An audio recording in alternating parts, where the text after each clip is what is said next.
Oke, Mbak Ulfa. Dimulai, Mbak Ulfa.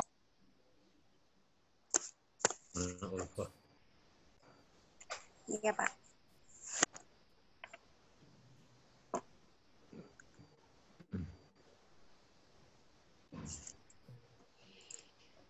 Assalamualaikum warahmatullahi wabarakatuh. Selamat siang Bapak Ibu semuanya. Selamat siang. Iya, terima kasih kehadiran Bapak Ibu semua dalam kali ini, yaitu pertemuan mengenai strategi penyedia benih bermutu, kelapa sawit, dan pengembangan kemitraan, yang nantinya akan dibahas lebih jauh lagi oleh narasumber kami, yaitu dari tim PPKS Medan. Nah, untuk selanjutnya sambil menunggu ini ya peserta yang lainnya masuk ya Bapak Ibu, ini bagaimana Pak, langsung dimulai saja gitu atau ada materi yang ingin disampaikan? Bagaimana arahnya Pak Hendra? Ya, langsung aja nanti diserahkan ke tim PPKS, tapi nanti dipandu aja dulu, Mbak. Oke, langsung nanti tim PPKS akan ada beberapa materi nanti. Oke, siap Pak. Oke, baik kalau begitu untuk mengefisienkan waktu, bagi Bapak Ibu yang belum mengisi daftar hadir, silakan mengisi daftar hadir terlebih dahulu di room chat ya, atau di ruang komentar, di situ silakan diisi dulu daftar hadirnya. Nah, ini juga masih banyak nih yang menyicil baru masuk, baru bergabung. Oke, lanjut untuk selanjutnya mengenai strategi penyediaan benih bermutu kelapa sawit dan pengembangan kemitraan akan dibahas secara langsung yaitu oleh tim pakar dari PPKS Medan. Oke, kepada Bapak atau Ibu ini dari tim PPKS Medan, monggo silakan untuk menampilkan slide atau materi paparan yang akan disampaikan. Bentar, Mas. Jangan dulu. Jangan dulu. Terima kasih. Bismillahirrahmanirrahim. Assalamualaikum warahmatullahi wabarakatuh. Waalaikumsalam warahmatullahi wabarakatuh. Selamat sore dan salam sejahtera untuk kita semua. Pertama-tama kami mengucapkan terima kasih kepada Bapak dan Ibu dari Gamal Institute yang telah memfasilitasi acara pada sore hari ini, terutama kepada Pak Indra Supayung yang sudah mengirimkan surat kepada kami, dan kami sangat berterima kasih atas kepercayaan kepada PPKS sebagai salah satu narasumber dalam acara-acara yang seperti ini dan khususnya pada sore hari ini. Pada hari ini kami lengkap Pak, Bapak dan Ibu, tolong di sana ya. Mulai dari kami di Satuan Usaha Strategis Bahan Tanaman ini memiliki 6 divisi yang menggunakan masker kuning ini Pak, namanya Pak Nanang Supena. Pak Nanang Supena ini bertanggung jawab sejak pada saat riset dan pemilihan pohon induk yang akan digunakan sebagai untuk produksi benih. Jadi mulai dari persilangan, kemudian juga dari beberapa hal yang berkaitan dengan bioteknologi, beliaulah yang menjadi penanggung jawabnya. Kemudian yang memakai masker merah ini namanya Pak Robinson Damane, itu adalah manajer kami untuk urusan pohon induk. Jadi mulai dari serbuan, pengelolaan tepung sari, kemudian juga pengelolaan pohon induk di lapangan, pohon induk duranya, itu beliau yang bertanggung jawab. Kemudian di sebelahnya lagi, ini Pak Arsad. Pak Arsad sedang pakai full masker, mohon maaf, jadi nggak begitu nampak, wajah gantengnya nggak begitu nampak. Itu, ini bertanggung jawab untuk mengelola produksi benihnya. Kecambah maksud saya. Jadi yang tadi dari lapangan, benih-benih yang dari lapangan dikecambahkan oleh Pak Arsad ini di seed processing unit kami yang ada di Medan dan juga ada di Marihat. Kemudian sebelahnya lagi, mungkin Bapak dan Ibu sudah cukup mengenal beliau, namanya Pak Taufik, masih paling ganteng karena masih single sampai dengan sekarang. Masih single sampai dengan sekarang, siapa tahu ada yang berminat. Beliau mungkin Bapak dan Ibu sudah kenal, beliau adalah manajer untuk pemasaran kami. Yang paling sering berhubungan dengan Bapak dan Ibu, mungkin beliau juga. Kemudian saya sendiri, nama saya Suraswara Utomo, saya sebagai General Manager untuk Satuan Usaha Strategis Bahan Tanaman. Kemudian di sebelah kanan saya ini Pak Sujadi. Ini juga mungkin Bapak dan Ibu sudah mengenal beliau karena beliaulah yang bertanggung jawab terhadap pengelolaan mitra-mitra penangkar kami, pengelolaan kerjasama, kemudian juga SPK, kemudian juga beberapa hal yang berkaitan dengan pengembangan kemitraan, terutama sebagai dalam hal ini penangkar. Kemudian yang terakhir dari manajer kami adalah Pak Wan Rizky Fauzi. Beliau bertanggung jawab terhadap QC karena kami sudah mengikuti ISO, kemudian juga standar operasional prosedur itu beliau yang mengawalnya sejak dari pemilihan pondinduk, kemudian juga sejak dari penyerbukan sampai pada saat barang dikirimkan atau kecambah dikirimkan kepada klien, termasuk juga jika ada klien yang melakukan klaim atau apa, itu beliaulah yang seringkali menjadi petugas kami untuk menanganinya. Mas, tolong diinikan presentasinya, Mas. Presentasi ya. Ya. Jadi itu sedikit pengenalan dari kami. Ada sedikit slide yang akan kami tampilkan. Next, Mas. Next. Klik. Ya. Jadi ada sebuah pepatah mengatakan awal dibuat, akhir diingat. Nah, itulah yang menjadikan dasar kami bahwasanya mengenai kecambah ini memang merupakan satu awal dari 25 tahun gitu.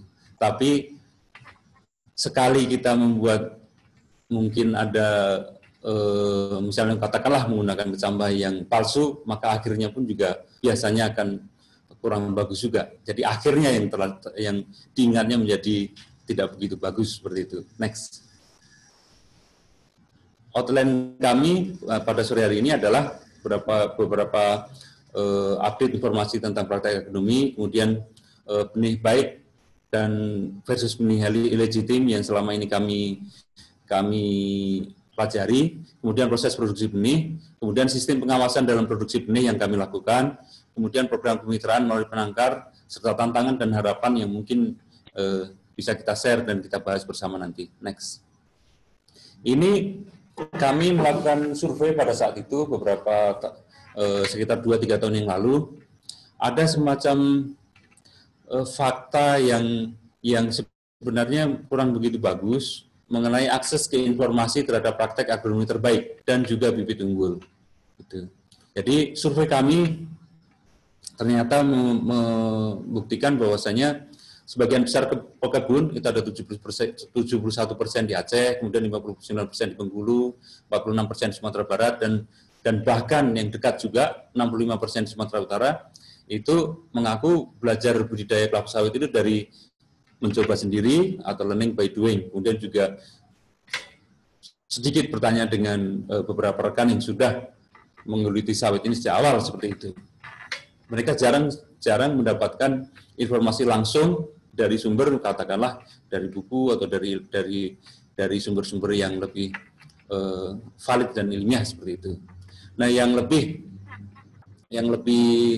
sedikit mengejutkan kami, rupanya juga masih banyak, ada 22% di Aceh, 28% di Bengkulu, kemudian 63% di Sumatera Barat, bahkan sampai 86% di Sumatera Utara. Mereka, responden kami yang kami survei ini Pak, Bapak dan Ibu, responden kami menyebutkan bahwasanya memang mereka mengaku menggunakan benih sawit yang tidak jelas asal-usulnya. Mereka membelinya dari suatu tempat yang memang tidak tahu di mana sumber aslinya seperti itu. Nah, ini gambar yang di sebelah kanan ini itu kami ambil di salah satu kabupaten di Sumatera Utara, di satu tempat kurang lebih berdekatan pohonnya, dalam satu lahan itu isiferanya ada, teneranya ada, dulanya juga ada seperti itu. Dan petaninya bersangkutan mengaku bahwasanya mereka mendapatkannya ya dari sumber yang tidak terpercaya seperti itu. Itu yang berdasarkan survei kami sekitar 3 tahun yang lalu. Next. Nah, kalau di pasaran sendiri, di online, seperti beberapa provider online ya, belanja online seperti itu, kita juga masih menemukan banyak yang menawarkan kecambah atas nama PPKS gitu. Dengan harga yang 230.000, 600.000 dan 450.000 seperti itu yang jelas-jelas bukan dari kami, tapi masih ada saja gitu. Masih ada saja yang menawarkan seperti itu. Nah, ini menjadi tantangan bagi kita semua, tidak hanya bagi Bapak dan Ibu, tapi juga bagi kami juga untuk bagaimana supaya petani, terutama petani ya, itu mendapatkan akses terhadap bibit sawit unggul seperti itu. Next. Jadi kami yakin dan percaya bahwasanya mekanisme untuk mengatur pengaturan yang lebih tegas agar pekebun memiliki akses untuk mendapatkan benih itu sangat diperlukan. Nah, ini beberapa pemalsuan yang kami temui di lapangan. Sebenarnya tidak hanya kami. Kalau kami mungkin Bapak dan Ibu sering mendengar ada kata mariles gitu kan, marihat lelesan gitu. Tapi kalau di gambar ini juga ada, mungkin ada juga yang namanya sokpir misalnya. Itu soko piringan, nah itu sama juga seperti itu. Semua ada gitu. Tapi itu menjadi tantangan kita semua. Next. Nah ini prinsip dasar, ini saya yakin juga Bapak dan Ibu sudah mendapatkan informasi ini. Prinsip dasarnya adalah bagaimana kita mendapatkan tenera terbaik dari dura-dura yang terpilih disilangkan dengan pisifera yang terbaik, seperti itu. Nah, kita berharap nanti ada cangkangnya tipis, benar dan minyaknya tinggi, seperti itu. Ini adalah prinsip dasarnya. Next. Nah, ini yang dikembangkan oleh sistem pemilihan di kami, mulai dari proses pemilihan pohon induknya, kemudian proses untuk menentukan varietasnya, kemudian juga berbagai sistem quality control yang berlaku sejak mulai dari penyerbukan, persiapan benih, pengecambahan, sampai kecambah siap salur. Kemudian juga ada subsistem produksi yang terakhirnya adalah bermuara pada subsistem pemasaran. Next. Jadi, kami ingin mengulang informasi ini bahwasanya program pemulihan itu sangat lama. Bisa berlangsung antara 15 sampai dengan 20 tahun. Sampai kemudian varietas itu disetujui oleh pemerintah melalui departemen yang berwenang, itu setelah dilakukan asesmen dan pelepasan varietas oleh PP2V seperti itu. Nah, kalau kita mulai dari penyerbukan sendiri sampai dengan tandan dipanen itu 5 bulan. Nah, 5 bulan ini ditambah lagi dengan proses untuk pemisahan mesokapnya, kemudian proses pengecambahan itu sampai dengan 3 bulan. Jadi artinya sejak diserbu itu bisa 8 sampai dengan 9 bulan seperti itu. Nah, kadang-kadang kami di lapangan menemui, sehari-harinya menemui beberapa yang memang pokoknya harus segera ada gitu. Nah, kadang-kadang memang karena sebagian itu sudah dipesan atau apa seperti itu, kadang-kadang perlu waktu kadang-kadang. Tapi memang kami mencoba sebaik mungkin, bahkan sebelum ada yang pesan kami juga sudah menstok sebenarnya. Itu yang kami harapkan supaya tidak mengecewakan Bapak dan Ibu semuanya, para pelanggan yang menggunakan bibit PPKS ini, karena kadang-kadang ada yang datang jauh dari Jambi hanya membeli misalnya khusus membeli pada kami gitu kan, kalau tidak dilayani rasanya kok sepertinya tidak pas seperti itu. Nah, kami kadang-kadang memang sengaja menstok untuk melayani permintaan dari Bapak dan Ibu semua. Next. Nah, ini melalui QC kami di bagian kami itu mulai dari sejak penyerbukan, kemudian pada saat pemrosesan tandan, kemudian pada saat pemrosesan benih menjadi kecambah, kemudian juga ketika kita menyalurkan kepada konsumen, artinya ketika packingnya seperti itu disalurkan kepada konsumen. Nah, proses sertifikasi sendiri kami tidak melakukan proses sertifikasi ini karena sertifikasi ini biasanya adalah dari lembaga yang lebih berwenang. Itu mulai dari kecambahnya, kemudian bibit pre-nursery, kemudian bibit mid-nursery. Karena ada beberapa pertanyaan, saya mendapatkan beberapa surat yang meminta kepada kami untuk melakukan sertifikasi pada benih atau bibit yang tadinya benihnya dari kami. Nah, itu perlu kami luruskan bahwasanya kami bukan lembaga yang berwenang untuk mengeluarkan sertifikasi seperti itu. Next. Untuk pengawasan benih kelapa sawit sendiri, kami melakukan pengawasan kemurnian benih di tingkat produsen. SNI kami adalah 8211/2015. Itu mengatur bahwasanya persyaratan mutu kecambah itu ada mutu genetis, mutu fisiologis, dan mutu fisik. Kalau mutu genetis itu asal bahan tanamannya harus jelas, kemudian varietas serta kemineralnya, kemudian mutu fisiologis itu tingkat kesehatan benih, mutu fisik, bobot biji, serta keragaan radikula dan pelumulanya. Jadi, sebagian besar dari produsen benih kelapa sawit di Indonesia ini, yang 19 itu, seperti kami juga sudah mengadopsi manajemen mutu ISO 9001, bahwasanya untuk memastikan bahwasanya mutu kecambah kelapa sawit yang dihasilkan telah memenuhi SNI yang tadi 8211/2015 tadi. Next.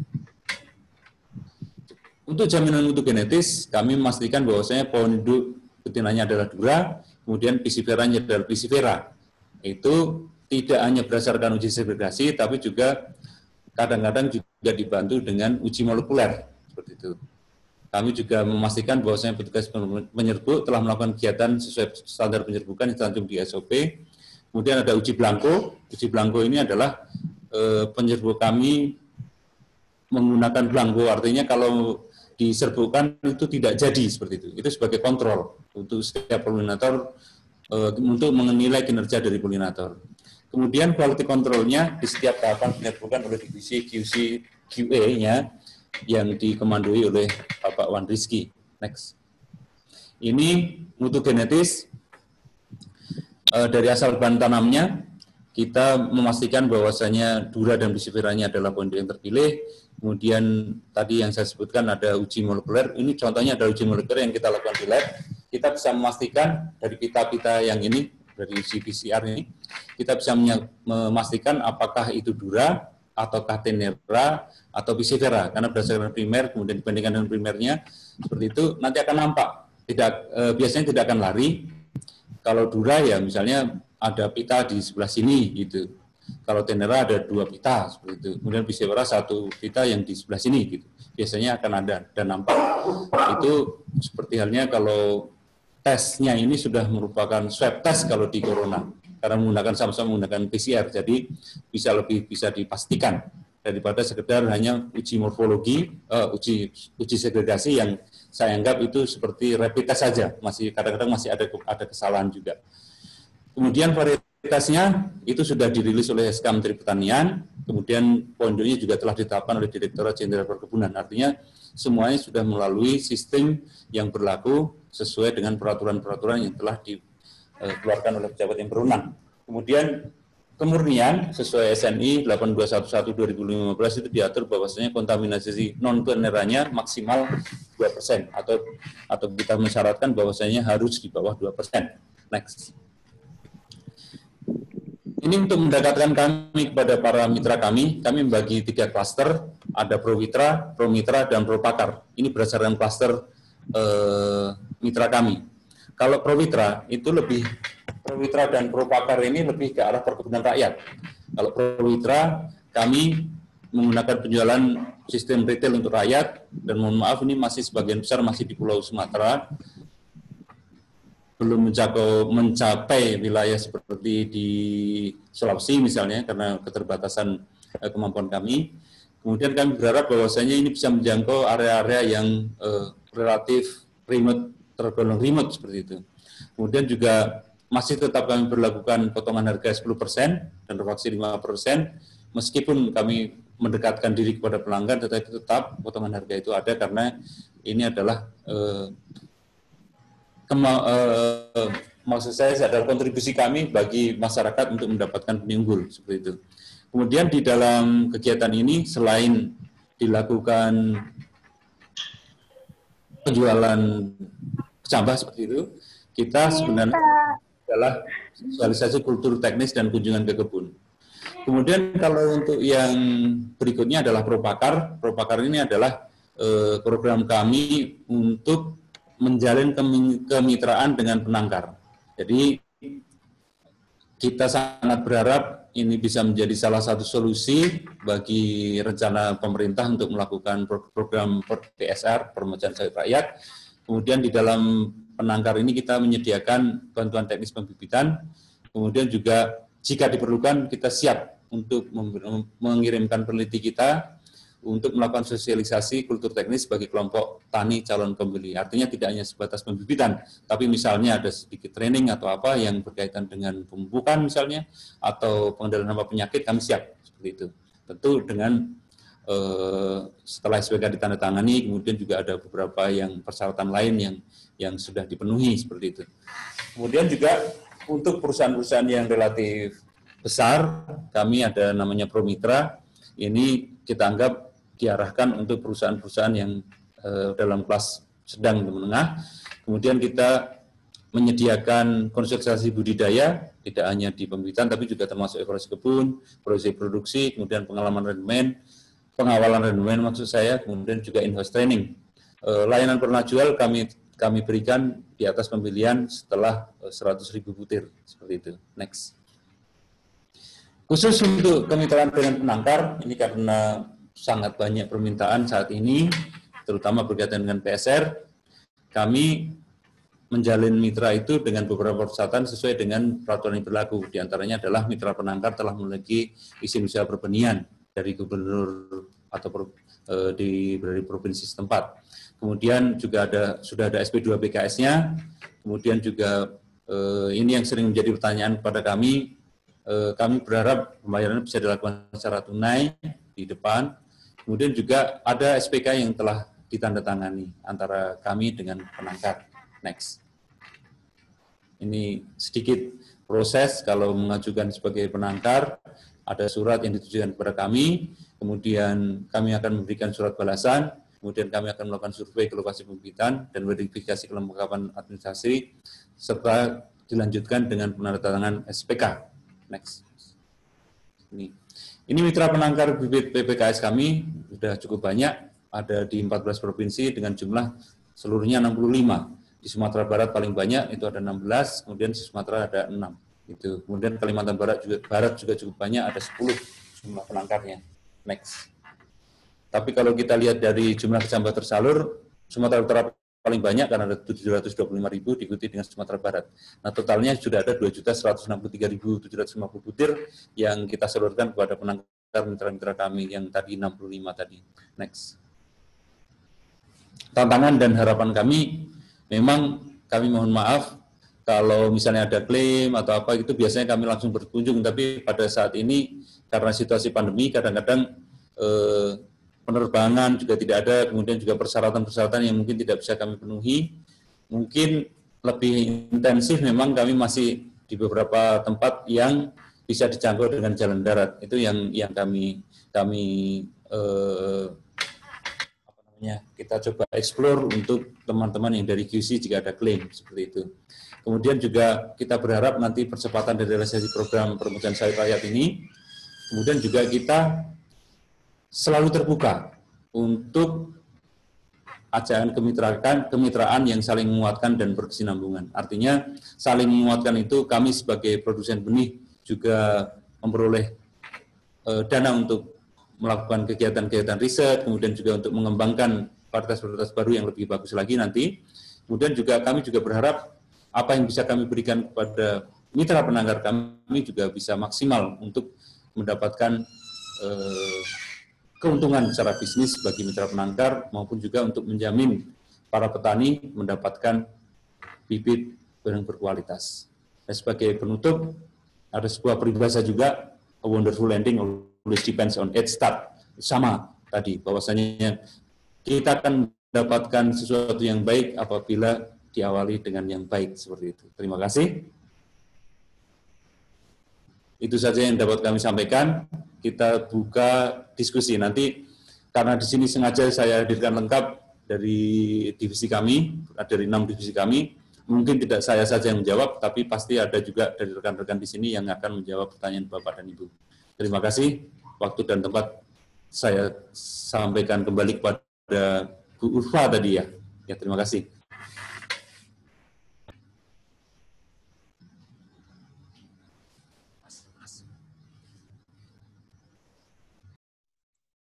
Baik, terima kasih Pak Surosutomo dari tim PPKS Medan ya. Mungkin selanjutnya ada Ada pertanyaan dari Bapak Ibu sekalian mengenai penyediaan benih bermutu kelapa sawit ataupun mengenai pengembangan kemitraan yang nantinya akan. Luar dari Aceh. Kenapa Pak? Nah, kita mau mengajukan pertanyaan. Oh, oke, baik Pak, silakan. Ya, silakan kalau begitu kepada Bapak siapa ini? Anwar ini, Anwar. Oke, Bapak Anwar dari Aceh ya, silakan Dari Pak Aceh, Anwar. dari Biren ini, dari Biren. Dari Biruan, silakan Pak Anwar. Ya, oke, terima kasih atas kesempatan yang diberikan.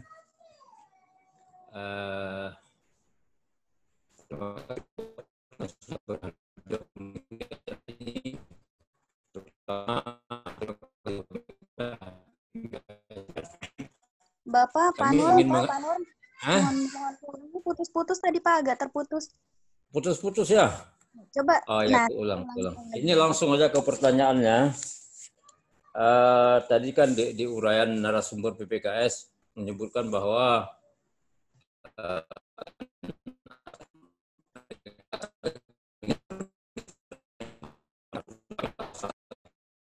Halo Pak.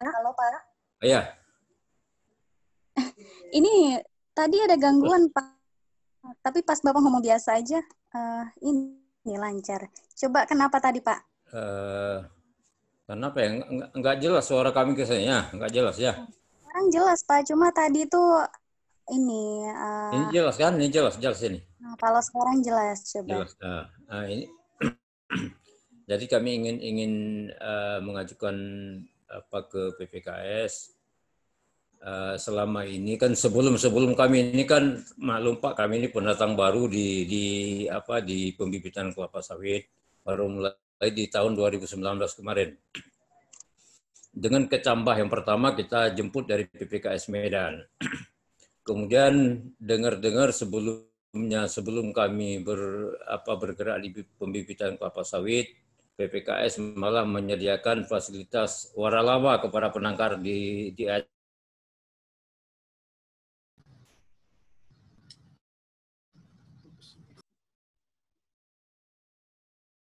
Halo, Pak. Kami mungkinkah kesempatan itu diberikan kepada kami? Halo, Pak. Ya. Masih mungkinkah kesempatan waralaba diberikan kepada kami untuk penangkar di Aceh? Oke. Nah, itu yang pertama. Iya, Pak. Kemudian yang kedua, ini kan pengalaman di lapangan membibitkan bibit kelapa sawit. Kendala buat kami pendatang baru ini penyakit bercak daun ini. Mungkin ada solusi dari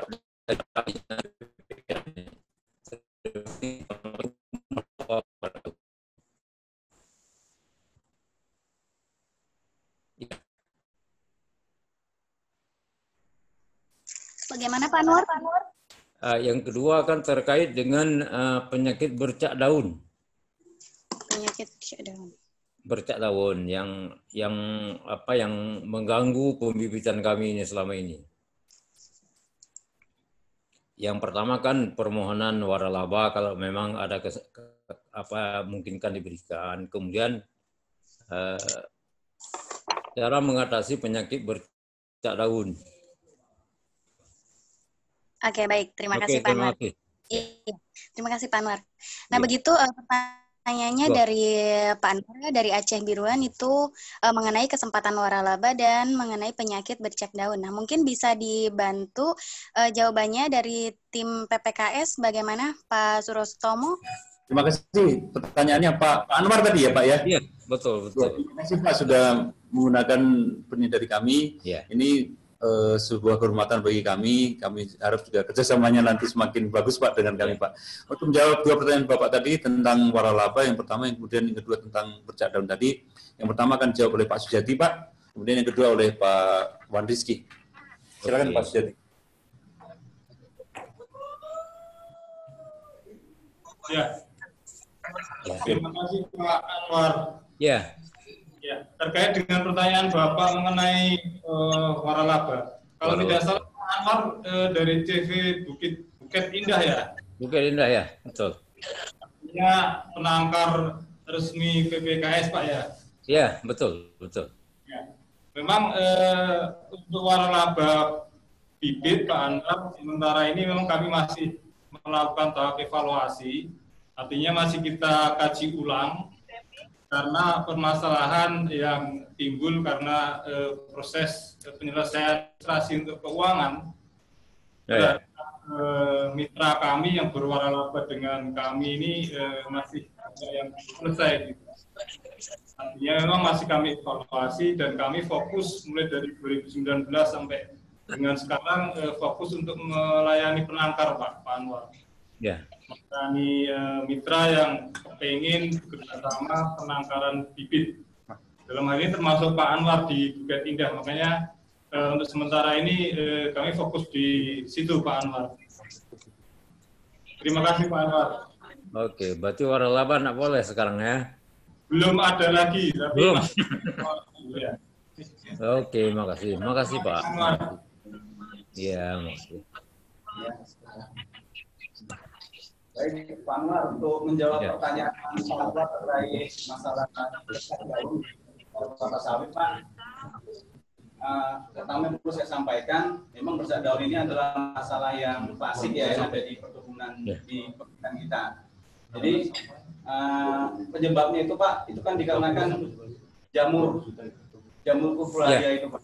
Jadi saran saya jika terjadi masalah jamur itu, nah itu sebaiknya jika sudah mulai nampak gejalanya di awal, nah itu sebaiknya daun yang bercak itu dipotong kemudian disingkirkan atau kalau perlu dibakar Pak gitu. Dan kemudian bibit yang terkena jamur itu kalau masih sedikit itu langsung kita pisahkan Pak. Kita pisahkan, kita rawat di tempat yang teduh Pak. Dan bibit-bibit yang lainnya itu kita rutin harus berikan fungisida Pak. Jadi ada produk-produk yang lain kalau bisa saya sebutkan ada Bitin, Antrakol atau Amistartop gitu, dan kalau bisa itu beda merek per frekuensi. Jadi kita bisa melakukan itu rutin. Kalau berat seminggu sekali, kalau dia medium itu bisa 2 minggu sekali Pak. Jadi itu harus rutin dilakukan. Karena intinya pencegahan di awalnya itu Pak, kalau pasti dia mulai dari sedikit. Nah, kalau kita dari sedikit kita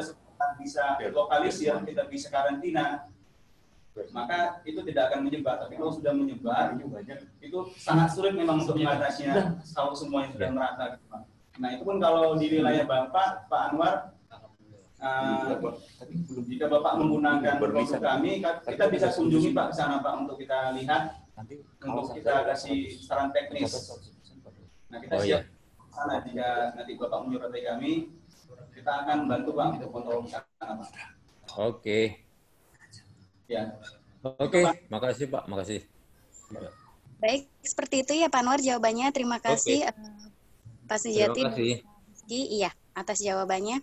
Nah, selanjutnya masih ada pertanyaan, yaitu barusan Ulfah lihat di chatroom mengenai pertanyaan dari Pak siapa ini ya? Pak Indarto. Ya, Ulfa langsung bacakan saja pertanyaannya dari Pak Indarto, yaitu untuk produksi benihnya berapa tahun? Untuk produksi benih per tahunnya itu berapa Pak? Kemudian apa semua dalam bentuk kecambah dan atau sudah ada yang siap tanam seperti itu Pak? Bagaimana Pak Indarto, masih bergabung bersama kami?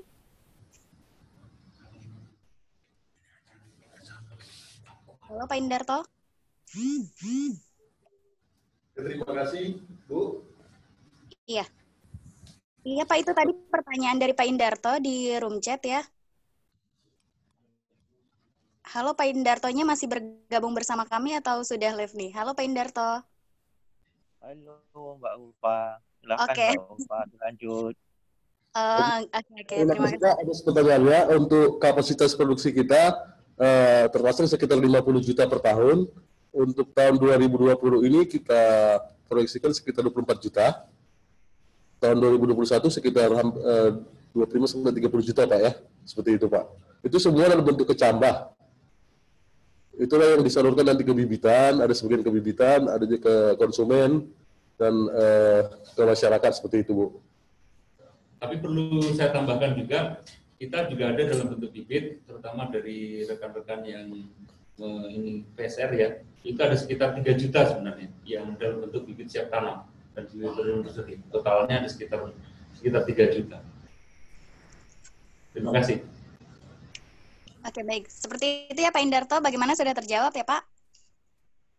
Iya, nah selanjutnya masih ada pertanyaan di room chat itu. Satu lagi Mbak, maaf Mbak. Rate harganya berapa Pak? Kalau ada petani yang tanya nanti kan bisa saya sampaikan di sini. Rate harganya kalau kecambah berapa, kalau untuk PSR itu berapa gitu. Terima kasih. Langsung saja dengan manajer pemasaran kami, Pak. Iya, terima kasih Pak Indarta atas pertanyaannya. Kalau untuk kecambah itu 7.500 ya Pak. Kita udah ada 6 tahun nggak ada kenaikan, masih harganya sama 7.500 per butir. Kalau untuk petani kita ada diskon atau subsidi 10%, jadi 6.750. Kalau untuk swasta harga normal, untuk penangkar juga normal berdasarkan syarat dan ketentuan berlaku. Mungkin ada SK-SK tertentu promo dari manajemen. Kalau untuk bibit mengikuti arahan daripada Dirjen ya Pak ya, bahwasannya bibit siap tanam 9 sampai 12 bulan itu harganya 40.000 Pak. Per batang Pak ya? Iya, per batang, per polybag 9 sampai 12 bulan untuk siap tanam itu 40.000. Itu kita mengadop harga dari yang disarankan oleh Dirjen Perkebunan. Begitu Pak. Terima kasih. Oke, siap. Terima kasih Pak. Iya, begitu ya Pak Indarto. Terima kasih atas pertanyaannya. Selanjutnya Pak, masih ada pertanyaan dari Pak Muhammad Rifan, yaitu mengenai regulasi PPKS dalam pembibitan single stage atau double stage Pak. Begitu pertanyaannya. Silakan langsung dijawab Pak. Mungkin Pak. Double stage atau single stage?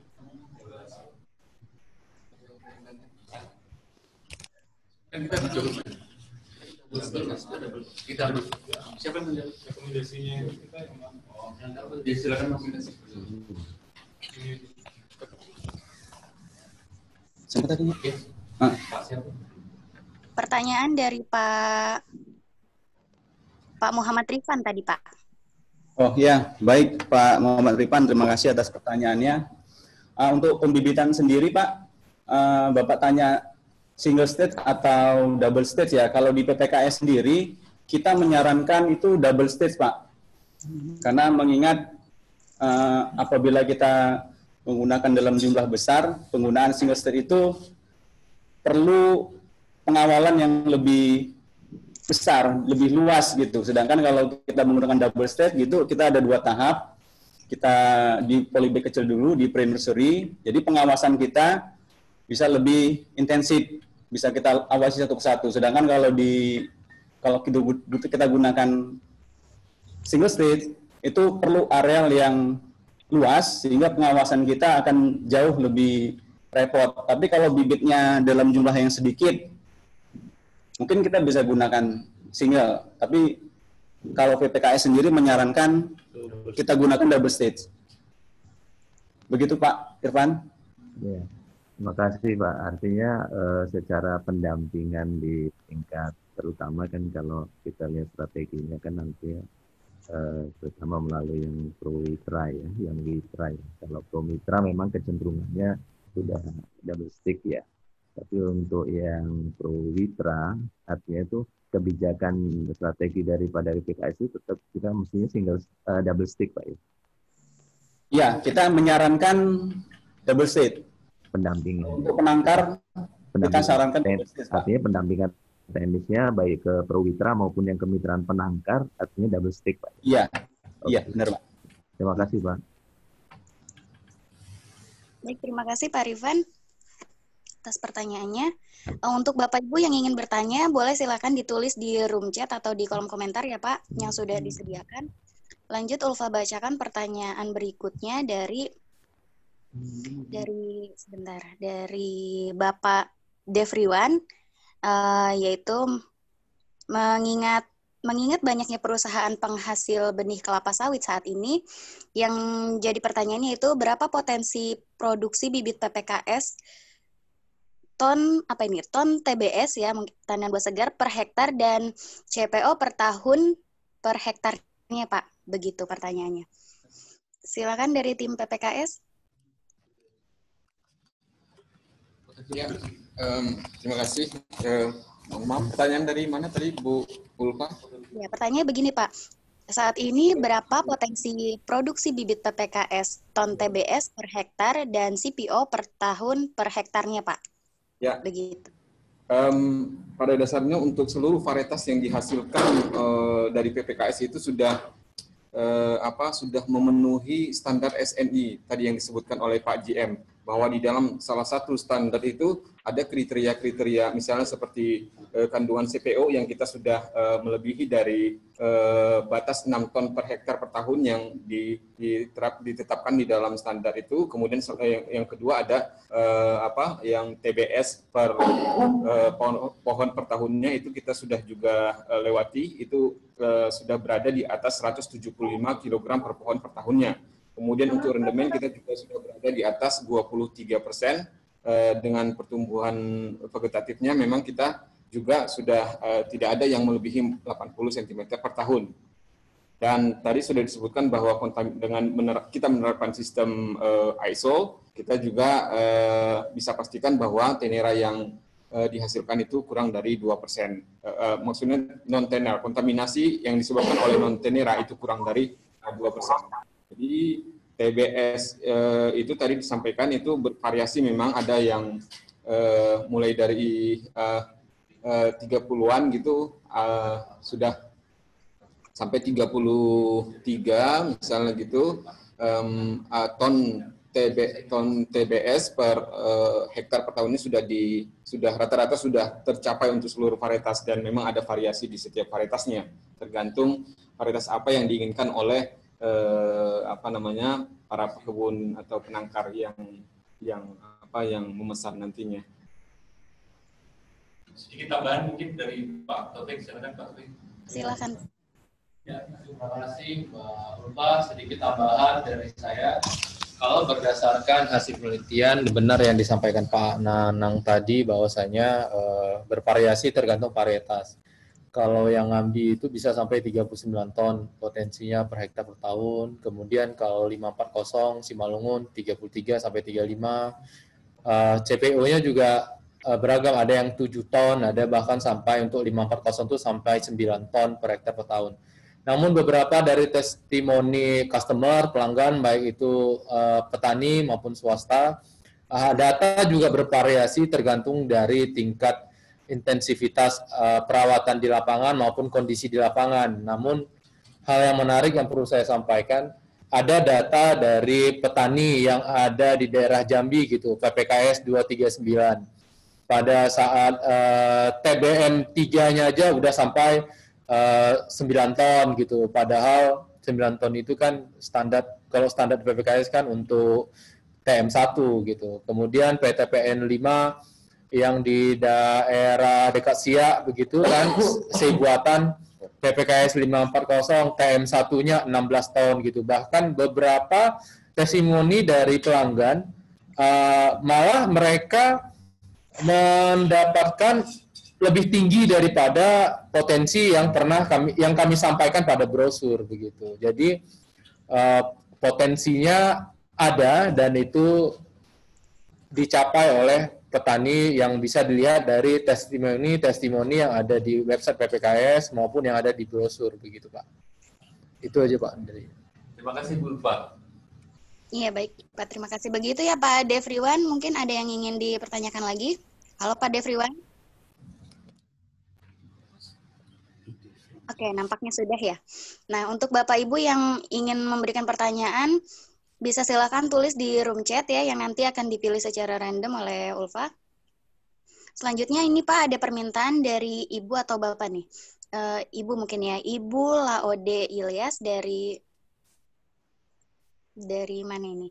Mengenai pertanyaannya yaitu, ini permintaan sih Pak lebih tepatnya, yaitu mengenai bisakah ditampilkan Pak visualisasi dari nursery-nya, begitu Pak? Mungkin sudah ada yang sudah ada yang bisa diperlihatkan Pak?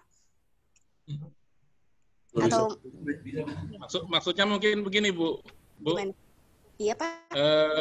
Biasanya kan kita hanya mendapatkan informasi lisan. Kita juga penasaran seperti apa sih nursery-nya, karena jujur aja kalau kami di Berau ya Kalimantan Timur memang juga punya beberapa nursery. Kami juga belum pernah mencoba ya untuk memesan dari PPKS Medan. Nah, mungkin kalau misalnya ada kesamaan, kami mungkin bisa ya sedikitlah transfer teknologi, tinggal mungkin bahannya itu kita bisa dapatkan dari PPKS Medan. Mungkin gitu arahnya, Bu. Oh, Ulfa. Pak Ilyas. Iya, terima kasih, Pak. Oke, begitu dari tim PPKS, bagaimana tanggapannya? Ya, ini coba kan pertanyaan yang sangat menarik, Bu Ulfa. Ini seandainya waktu masih ada ini, karena kebetulan tidak membawa pula beberapa dokumentasi yang seperti itu. Tapi sambil berjalannya waktu ini, mungkin ada pertanyaan lain, biar kami siapkan dulu, Pak. Ini mungkin ada beberapa gambar yang bibitan kami gitu, yang biar kami siapkan dulu terlebih dahulu sebentar. Mohon waktu sebentar. Sambil mungkin ada pertanyaan lain. Oke, siap. Kalau gitu kita keep dulu sambil mempersiapkan jawabannya. Ulfa lanjut ke pertanyaan berikutnya dari Pak Vincent ya. Dari Pak Vincent di room chat, yaitu pertanyaannya mengenai Pak Vincent dari SPKS Tanjab Barat. Mohon rekomendasinya Pak mengenai varietas apa yang cocok untuk tanah mineral dan agak berbukit ini. Kami mau replanting dengan luasan sekitar 1.000 hektar. Begitu Pak. Mungkin bisa dibantu jawabannya. Silakan.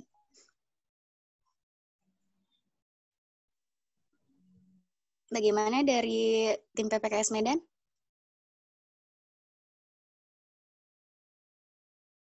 Halo Pak.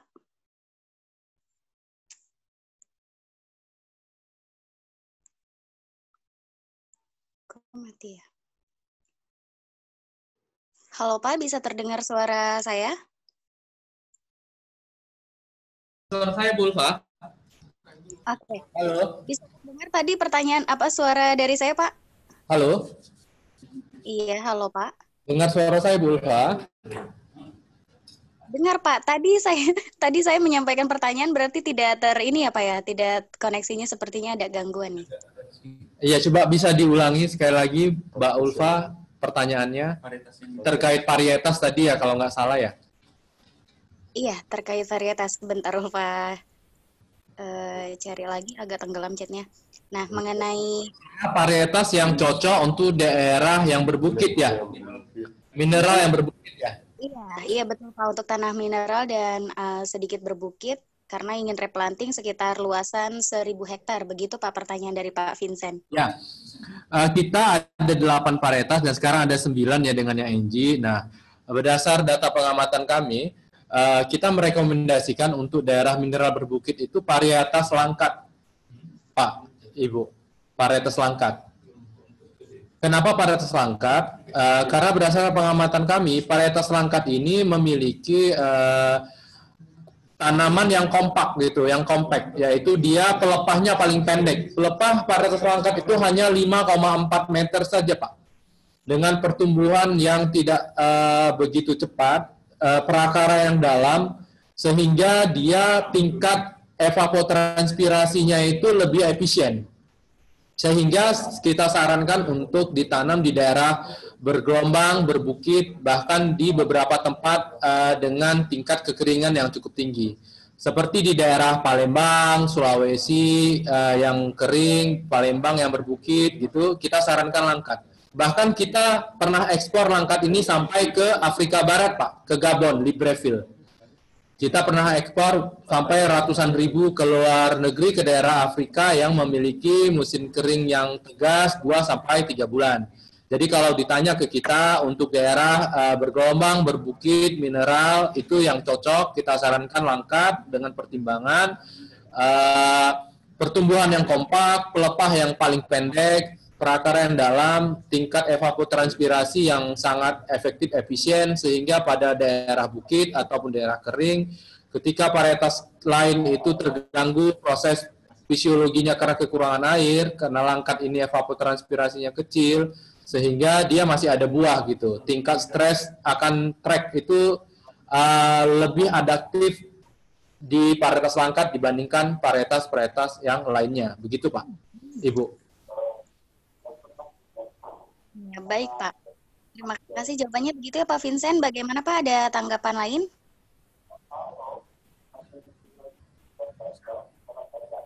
Baik, nampaknya sudah. Terima kasih Pak atas jawabannya. Nah, ini lanjut ada permintaan pertanyaan dari Pak. Halo, Pak Sekjen. Halo, Pak Rusbandi. Silakan untuk memaparkan pertanyaannya, Pak. Saya berikan waktunya kepada Bapak. Terima kasih Mbak Ulfa. Saya diberi waktu. Ini terkait dengan program PSR, Pak Badar dan teman-teman PKS. Ini kan menurut kami ini adalah ruang tumbuh untuk teman-teman penakar yang semula atau saat ini mengerjakan bibit-bibit di luar kelapa sawit, termasuk juga Pak Anwar tadi yang semula melakukan karet, kopi, dan kakao. Setahu saya mereka sudah mulai beralih untuk membantu untuk menyediakan kelapa sawit. Tapi mungkin seperti yang dialami Pak Anwar, salah satu yang dihadapi kan penyakit malaria atau berkah jauh, dan pengalaman kami mungkin berkah jauh itu salah satunya kan airnya kurang, kemudian pupuknya juga mungkin terlambat, kemudian pupuknya juga tinggi. Kalau diskusi kita kan mengarah ke sana. Tetapi mungkin bukan hanya Pak Anwar, yang lain-lain juga barangkali perlu ketika baru bermigrasi dari tanaman lain ke kelapa sawit, saya kira perlu diberikan panduan gitu ya Pak, supaya mereka jangan sampai nanti menyediakannya benih nanti salah. Memang kami dengan Pak Sujadi sama-sama sedang berjuang mulai dengan tahun yang lalu untuk supaya ada semacam yang pertama itu ada panduan dalam bentuk SOP yang ditetapkan oleh Presiden itu yang bisa dijadikan pegangan oleh kita semua, sehingga bila mana panduan itu akan dalam ini bisa dilaksanakan dengan benar, maka kami berharap bahwa proses pembibitan akan menghasilkan bibit yang benar dan baik dan sesuai dengan standar yang ditetapkan. Namun memang sekarang belum sedang proses langsung itu. Tetapi sambil menunggu ke sana, barangkali di BPKS itu ada SOP pengetahuan kami itu bisa dibagikan kepada teman-teman kami yang baru menjadi peternakan kelapa sawit. Kemudian yang kedua, ini kami mendengar berbagai informasi yang berkaitan dengan lapangan. Lalu kayaknya ada yang banyak. Halo Pak Rus. Ya, yang kedua seperti yang provinsi yang besar-besar, kami malah justru tidak punya teman di sana. Misalnya seperti di Riau kami belum terbentuk, kemudian di Jambi juga kami belum terbentuk. Mereka menurut kami di daerah itu potensinya sangat besar. Barangkali ini menjadi ruang untuk bisa menumbuhkan teman-teman penangkar kelapa sawit. Harapan kami bukan yang besar-besar saja, tetapi yang kecil-kecil pun juga bisa ditumbuhkan bersama sehingga nanti mereka menjadi bagian yang bisa lama-lama menjadi akan besar. Oleh karena itu barangkali Pak perlu katakanlah program cukup guna lah ya, mungkin barangkali perlu ada kalau boleh kami mencontoh itu teman dari benih lain itu agresif itu Pak. Kalau kita nanti kalau sudah buka programnya dan barangkali bisa prosul lah seperti zaman dulu. Mungkin barangkali bisa menjadi pertimbangan. Kemudian yang berikutnya Pak, itu berkaitan dengan PSR ini kan bukan hanya benih saja Pak, ketahuan kami. Cara tanamnya juga benar. Apalagi untuk daerah-daerah seperti Sumatera Selatan yang tingkat kemiringannya relatif tajam, ini kan memerlukan teras. Kami melihat praktek di Bengkulu saja, ini banyak salah, cara tanamnya salah. Mungkin kami juga berusaha untuk, ya katakanlah, ya kalau bibitnya dari kami membantu mengajar. Gitu. Tetapi mungkin barangkali supaya bisa menarik bagi teman-teman dinas, kemudian mengajak kelompok, kami pikir kalau nanti ada waktu yang juga kita bisa pertemukan, ada tim PPKS yang kami minta bantu untuk mengajarkan bagaimana cara menanam yang benar. Supaya kalau saya yang mengajarkan akan berbeda dengan kalau PPKS yang mengajarkan. Barangkali ini menjadi masukan Pak untuk program ke depan bila mana situasi COVID ini sudah mulai membaik. Barangkali kita bisa bekerjasama untuk sama-sama menghadirkan petani dan menghadirkan Bapak ke tempat-tempat pengembangan supaya nanti bisa kita perbaiki budayanya, bukan hanya dari bibitnya. Barangkali demikian Pak. Terima kasih waktu yang diberikan kepada kami. Terima kasih Pak Rusbandi. Terima kasih Pak Rusbandi.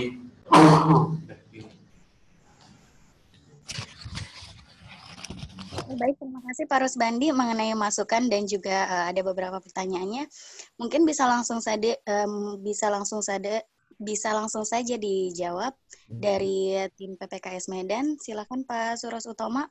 Jadi terima kasih Pak Rusbandi. Jadi memang ini masukan yang sangat berharga sekali Pak, dan kami siap Pak sebenarnya karena kami di Pusat Penelitian Kelapa Sawit ini sebenarnya bukan hanya sebagai penyedia kecambah saja gitu, karena memang tugas dan tupoksi kami adalah melakukan riset, kemudian juga diseminasi.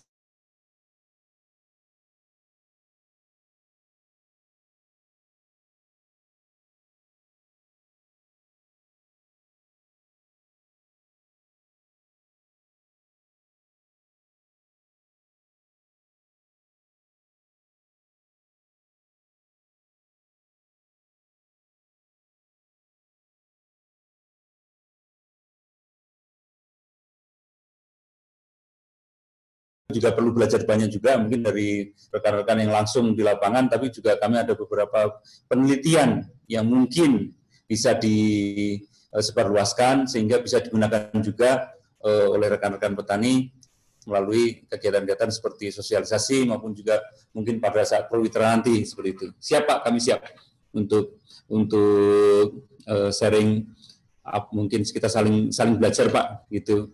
Apa yang hasil penelitian kami, kemudian juga bisa disampaikan kepada masyarakat, kemudian juga feedback dari Bapak-Bapak semua, itu sangat berarti bagi kami untuk terus berkontribusi terhadap kemajuan kelapa sawit di Indonesia. Kemudian tadi ada yang kami sudah mencoba untuk mengumpulkan beberapa foto Pak, beberapa keragaman pembibitan kami. Ada dua hal yang akan kami sampaikan, ini salah satu yang sudah baru saja kami kerjakan di Teluk Kuantan Pak. Pembibitan kami akan disampaikan oleh Pak Sujati. Kemudian tadi untuk melengkapi informasi tentang single stage dan double stage tadi, itu nanti Pak Nanang Supena yang akan menyampaikan. Silakan Pak Sujati. Ini tentang pembibitan kita yang di Teluk Kuantan.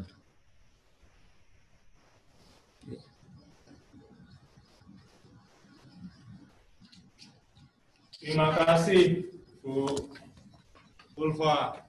Jadi ada pertanyaan dari Pak Elias ya, terkait tampilan nursery bibit kelapa sawit yang ada di PPKS. Pak, ini ada satu pembibitan kami Pak yang dibangun di Teluk Kuantan di Riau.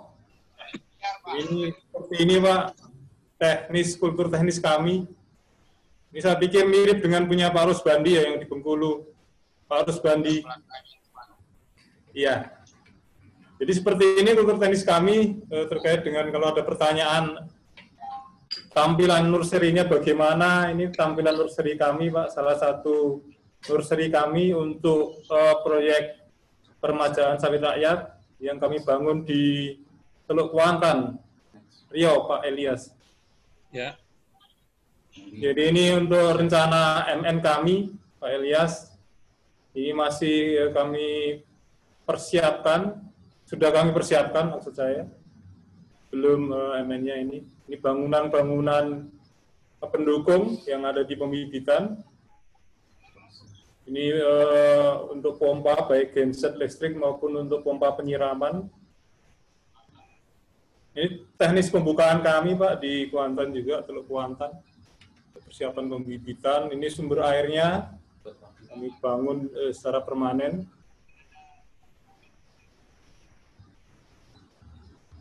Ini waduk untuk persiapan ini penyiraman. Saya pikir semuanya memang masih kami konsepkan dengan kawan-kawan Pak Rusbandi terutama untuk SOP pembibitan yang nanti akan kita rapatkan minggu depan, insya Allah. Pak Rusbandi, nanti kami menunggu undangan rapatnya melalui Zoom juga untuk merealkan SOP untuk pembibitan. Yang insya Allah nanti akan bisa kita usulkan ke Dirjen untuk ditetapkan di Jakarta. Demikian, terima kasih Bu Ulfa dan Pak Elias untuk pertanyaan. Kemudian kami terima kasih. Ya, tambahkan informasi sedikit Pak tentang dan ini. Pak Nanang silakan Pak. Ya, baik, terima kasih Pak Surosutomo. Ya, nah, begitu sudah terjawab pertanyaan dari Pak Ilyas. Ya, bagaimana dari tim PPKS ada yang ingin disampaikan? Maaf tadi terpotong. Ya, ada sedikit Bu yang ditambahkan tentang pembibitan tadi, terutama untuk Dosen sama Dosen tadi yang disampaikan oleh Pak Nanang. Silakan Pak Nanang. Ya, terima kasih Pak Suroso. Tadi sebenarnya sudah disampaikan oleh Pak Wan Rizky, cuman di sini kita lihat tayangannya bahwa keuntungan double stack itu diulangi lagi bahwa salah satunya adalah untuk kemudahan dalam pengawasan dan pemeliharaan, kemudian tersedianya waktu untuk mempersiapkan pembibitan utama, kemudian tentunya bibit lebih terjamin karena terdapat proses seleksi yang bertahap, di PN ada, kemudian nanti di MN juga ada, dan seleksi yang ketat ini dapat mengurangi penggunaan media, baik itu tanah maupun polybag-nya. Kemudian ada beberapa ketentuan yang nanti akan dimasukkan ke dalam SOP yang nanti akan dibahas dalam pertemuan berikutnya, yaitu mengenai pre-nursery, bahwa itu nanti akan ada beberapa ketentuan di dalam penanganan di pre-nursery, seperti yang digambar juga, gitu kan. Gambar sebelumnya disampaikan oleh Pak Sujadi bahwa itu nanti lamanya 3 bulan, kemudian beberapa ketentuan untuk ukuran polybag nanti akan sama-sama didapatkan untuk di SOP nantinya. Nah, prinsip di pre-nursery beberapa hal, misalnya untuk mengantisipasi kemunculan kulfularia atau bercak daun yang tadi disampaikan itu adalah misalnya menjaga kelembapan areal pembibitan di pre-nursery, bagaimana agar tidak banyak terjadi genangan-genangan di jalan-jalan di antar bedengan, itu juga harus menjadi perhatian sehingga peluang terjadinya bercak daun ini semakin terminimalisir dengan ketentuan yang sama-sama kita terapkan di pre-nursery seperti itu. Barangkali itu Pak Suroso. Kemudian untuk yang main nursery, ketentuannya adalah bahwa dia harus setelah 3 bulan di pre-nursery, kemudian di nursery itu ditargetkan sampai 12 bulan. Nanti ada kira itu.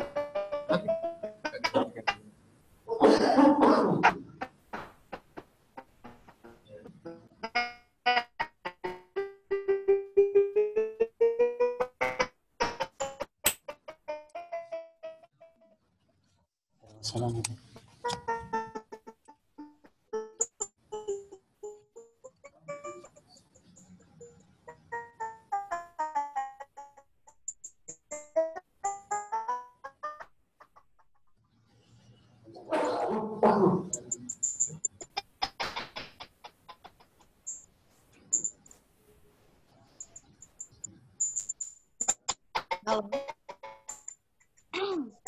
Halo, dimohon untuk yang tidak berkepentingan untuk berbicara, silakan di-mute mikrofonnya.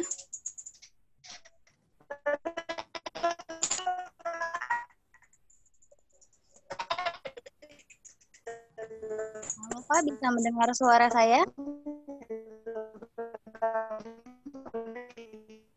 Bisa dilanjut. Iya, soalnya ini ada suara tapi hostnya bisa otomatis kau butuh kalau misalnya mau di-mute semua. Sudah Pak, cuma nampaknya tadi agak kesulitan. Oke, baik, terima kasih atas paparan dari tim PPKS. Selanjutnya masih dibukakan kesempatan yang ingin bertanya, masih ada waktu hingga pukul 16.00 ya, 30 menit lagi kurang lebih. Silakan Bapak Ibu yang ingin bertanya, saya berikan kesempatan langsung untuk mengaktifkan mikrofonnya. Saya Bu. Oke, dari Ponirin ya, KUD Sentosa, silakan. Ya, antar Bu. Iya, silakan Pak.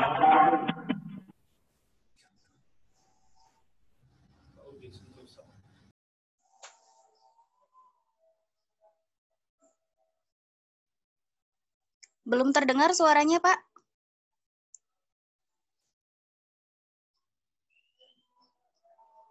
Belum Pak, belum.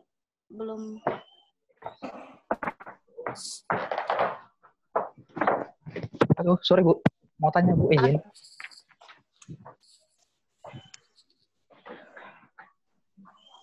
Halo.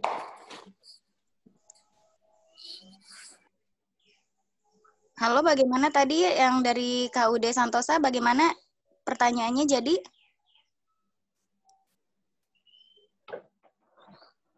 Oke, kalau begitu nanti ya Pak dilanjut setelah pertanyaan berikutnya biar lebih efisien waktunya. Ini ada pertanyaan dari Bapak Febri Manulang ya. Silakan Pak Febri untuk memaparkan pertanyaannya. Halo, selamat sore Pak. Selamat sore Kak. Ya.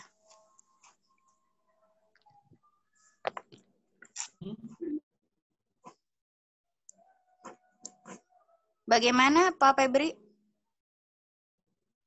Bisa didengar Kak? Bisa, silahkan langsung pertanyaannya. Bagaimana? Tanya Kak. Iya. Saya dari Labuan Batu, Sumatera Utara. Saya mau tanya mengenai peraturan menanam di areal gambut. Tadi di ruang chat terkait peraturan gambut, itu kan ada disebutkan bahwa dilarang menanam di areal gambut di kedalaman berapapun mulai dari November 2018 ya. Terus bagaimana tindakan untuk penanaman ulang atau replanting di areal gambut? Terima kasih, mungkin itu saja yang dapat saya tanyakan. Oke, baik. Terima kasih atas pertanyaannya, Mas. Mungkin bisa langsung bantu dijawab dari tim PPKS mengenai tadi ya, penanaman di Ibu lahan Ulfa. gambut.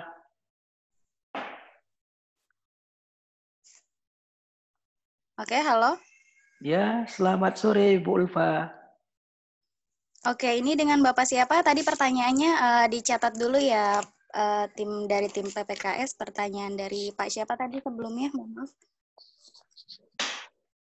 Oke, kalau Febri begitu. Manulang. Oh iya, dari Kak Febri ya, dari Mas Febri. Ya, bagaimana dengan dijawab aja ya Pak? Atau kita menunggu pertanyaan selanjutnya? Halo, selamat sore. Ya, dari Bapak siapa ini? Pak Syahril. Bapak Syahril ya? Bapak Syahril, silakan Pak menyampaikan pertanyaannya. Assalamualaikum. Waalaikumsalam. Selamat sore, salam sehat, semangat selalu. Pertanyaan saya tujukan ke tim PPKS. Kebetulan kita punya petani yang plasma yang sedang replanting, gitu. Jadi pertanyaan saya, PPKS ini kan sumber benih yang mana juga PPKS itu penyalur bibit melalui waralaba yang ada menyebar di seluruh Indonesia, gitu. Jadi mau tanya ini bagaimana cara pengawasan dari pihak PPKS terhadap mutu bibit yang dihasilkan oleh waralaba-waralaba yang ditunjuk PPKS tersalur ke petani itu dengan baik, begitu? Atau bagaimana garansi mutu jaminannya? Demikian Ibu Ulfa. Baik, ya. Baik, terima kasih Pak Syahril atas pertanyaannya. Halo Pak Surosutomo dari tim PPKS Medan ya. Kalau begitu langsung saja ada 2 pertanyaan sekaligus, yaitu yang pertama dari Pak Febri mengenai bagaimana sistem tanamnya di lahan gambut ya, mengenai pertanyaannya. Kemudian pertanyaan kedua yaitu dari Bapak Syahril mengenai pengawasan mutu bibitnya ini bagaimana begitu? Mungkin adakah jaminannya ataupun garansinya, seperti itu ya Pak. Langsung saja Ulfa serahkan waktunya kepada tim PPKS untuk memberikan penjelasannya. Silakan Pak. Terima kasih Bu Ulfa. Pertanyaan yang dari Pak Indra kalau tidak salah tadi namanya tentang replanting di lahan gambut. Memang kalau kita lihat regulasi kalau tidak salah saya ada sekitar PP 60 kalau tidak salah namanya itu kan memang mengatur bahwasanya tinggi muka air tanah itu maksimal adalah 40 cm. Itu memang sudah menjadi peraturan, walaupun terjadi banyak pembahasan, kemudian juga terjadi banyak diskusi seperti itu, tapi memang peraturan itu sampai dengan sekarang belum dicabut. Artinya kita memang tetap harus mematuhi peraturan tersebut. Untuk di lahan gambut, tinggi muka air tanah harus kita jaga paling dalam 40 cm seperti itu. Meskipun kita tahu sama bahwasanya di lahan gambut, apalagi berkaitan dengan iklim, meskipun kita sudah membangun seperti pintu-pintu air seperti itu, kadang-kadang juga akan terjadi fluktuasi muka air tanah. Namun memang karena itu sudah peraturan dan itu juga tidak ada maksud saya secara teknis agronomis juga masih bisa diperoleh untuk kelapa sawitnya, itu kita tetap berpedoman bahwasanya yang menjadi kunci keberhasilan budidaya kelapa sawit di lahan gambut adalah manajemen, salah satunya adalah manajemen tentang pengelolaan air itu tadi, seperti itu. Nah, kemudian juga kalau untuk varietas, ini di antara 8 varietas yang saat ini kita kelola, beberapa laporan menunjukkan bahwasanya dampi kita itu ternyata cukup adaptif untuk areal-areal gambut tadi. Kita melihat ukurannya dari hal produksi yang pertama memang, yang kedua juga ketahanannya untuk tidak rebah. Karena dampi ini memiliki karakter yang pertumbuhannya relatif lambat, kemudian juga figur perakaran yang memang bisa untuk mendukung, menjadi daya dukung mekanis sehingga tanaman itu tidak rebah seperti itu. Nah, kita menyarankan kalau memang ada replanting di lahan gambut, yang pertama adalah tetap melaksanakan pengelolaan muka air tanah dengan sebaik-baiknya, dijaga muka air tanahnya tidak lebih dari 40 cm. Kemudian juga yang berikutnya adalah menggunakan varietas yang tepat, selain tentu saja ada pemupukan, kemudian pemeliharaan jalan, kemudian hal-hal lain berkaitan dengan agronomis, tapi paling tidak hal pertama adalah memang kita harus menjaga muka air tanah, kemudian juga mencari atau menetapkan varietas yang tepat untuk kelapa sawit di lahan gambut ini. Untuk masalah waralaba dan jaminan tadi, silakan Pak Sujadi dijawab, Pak. Ya.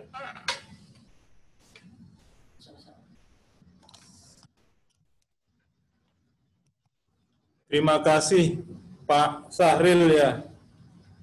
Terima kasih terkait pertanyaan cara pengawasan PPKS terhadap mitra. Dalam hal ini mitra penangkar Pak Syahril ya. Karena PPKS sampai dengan saat ini masih mengevaluasi kerjasama dengan pewaralaba. Jadi dengan penangkar sebenarnya hampir mirip dengan kerjasama dengan pewaralaba bibit, dengan mitra pewarala bibit. Masing-masing ada penandatanganan surat perjanjian kerjasama atau SPK. Nah, di SPK ini Pak Syahril, kita sepakati juga bahwa mitra penangkar itu harus mengikuti SOP pembibitannya PPKS. Jadi ini salah satu bentuk pengawasan, dan di SPK juga ditetapkan bahwa mitra penangkar harus melaporkan perkembangan bibitnya setiap 3 bulan.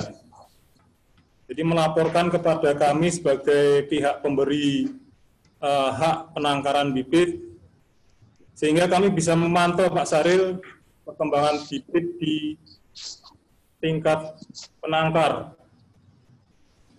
Kemudian bentuk pengawasan yang lain, kami juga masih terus berkomunikasi dengan mitra penangkar, termasuk apabila ada klaim mengenai kerusakan produk kami, kerusakan kecambah kami, mulai dari pembibitan, dari penanaman pembibitan awal PN sampai dengan seleksi di main nursery. Kami masih berkomunikasi, dan jika terjadi tingkat seleksi bibit yang melebihi standar, kami akan siap memberikan bantuan untuk penyelesaiannya. Demikian Pak Sahril. Bu Ulfa, terima kasih. Ya, Bu Ulfa, sebentar. Pak Sujati, Pak Pane. Iya. Satu hal, Pak. Misalnya KUD, mitra daripada off-taker, ya. Jadi dia itu membeli bibit dari waralaba, gitu. Waralaba PPKS, gitu. Kan seperti yang saya ketahui, Bapak mengatakan bahwa syarat pembibitan waralaba atau penangkar benih yang diberi izin oleh PPKS itu adalah sesuai dengan SOP pembibitan yang ada di PPKS. Gitu. Seandainya terjadi bibit itu disalurkan kurang umur bibit atau tidak sesuai dengan kita katakanlah Permentan yang mengatur tentang bibit atau SOP yang pembibitan di PPKS.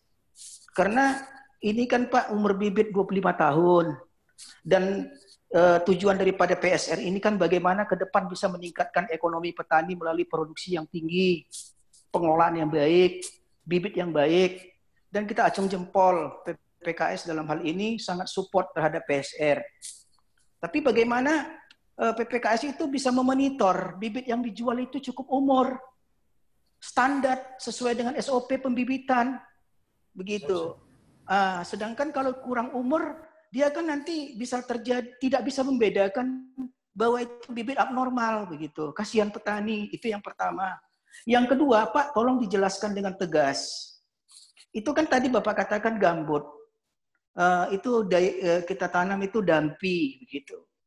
Jadi itu kan kalau Bapak punya SOP kan 130 pokok stand per hektar ya Pak ya. Jadi kalau petani itu nanam lebih dari 130 pokok atau 140 begitu, atau 143 itu bagaimana ya Pak ya? Gitu. Apa dampaknya ke depan? Jadi itu Pak. Jadi kalau memang ada waktu PPKS tolong turunlah ke Teluk Panji, ke KUD Subur Makmur, KUD Sentosa, bagaimana mengasih ini bibitan-bibitan yang sudah tersalurkan ke sana. Berapa PPKS sukses PPKS Medan? Oke, amin. Terima kasih. Salam Pak Sahril, Pak Pane. Ya, apa kabar? Apa kabar Bapak? Sering-sering ketemu juga ini. Terima kasih Pak pertanyaannya, tanggapannya, sarannya, dan makasih sebenarnya kooperasinya Pak Pane ini pakai PPKS. Ya Pak Pane ya. Iya benar sekali. Malah kita ada hutang Bapak yang tertunda sama kita. Iya. Pak, salah satu ketua KUD-nya ada di sini loh, Pak Heri dari Teluk Panji ada di sini kalau nggak salah. Yang ada Pak Heri ada, Pak Ponirin ada. Semua saya sudah hadir. Tuh, ya udah pakai PPKS. Jadi menangkapin sedikit mengenai cara pengawasan ya Pak Pane ya.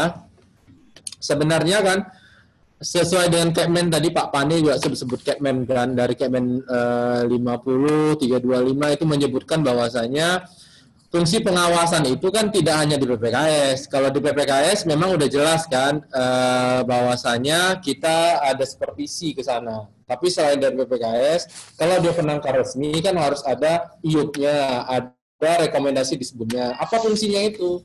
Fungsinya itu adalah bahwa pemerintah bertanggung jawab untuk membina dan mengawasi para penangkar itu gitu. Jadi tidak hanya PPKS saja. Kalau pertanyaannya tadi dari Pak Pane, masalah bibit cukup umur gitu, disalurkan atau enggak, saya rasa itu udah jelas juplaknya Pak. Bahwasanya sebelum bibit disalurkan ke petani, apalagi untuk PSR, itu bibit harus disertifikasi oleh Balai Besar Medan atau UPTD setempat yang memberikan label biru. Kalau tidak sesuai dengan standarnya, itu bibit tidak bisa disertifikasi, otomatis label birunya tidak bisa diberikan. Dan dengan demikian, itu bibit tidak bisa disalurkan. Jadi sebenarnya gampang saja Pak, selain dari PPKS, ada juga pengawasan dari Balai Besar. Kalau nanti ada penyaluran, petaninya juga udah kita edukasi. Pihak di Disbun juga edukasi, Balai Besar juga edukasi, UPTD juga sudah edukasi, bahwasanya benih yang disalurkan itu harus ada label birunya. Kalau sudah berlabel biru, artinya sudah diverifikasi cukup kuantitas maupun kualitasnya sesuai dengan SNI sehingga bisa diterima. Kalau misalnya tidak ada label birunya, jangan diterima karena dicurigai mungkin ada standarnya, baik itu kualitas maupun kuantitasnya tidak tercukupi. Jadi kalau untuk menjawab itu tadi, itu Pak, selain dari PPKS, ada Balai Besar atau UPTD yang bekerja sama kita dalam mengawasi penangkar, gitu Pak. Terima kasih Pak Topik, saya pahami itu. Ada dua pengawasan, fungsi pengawasan di sini, Balai Besar dengan PPKS, gitu.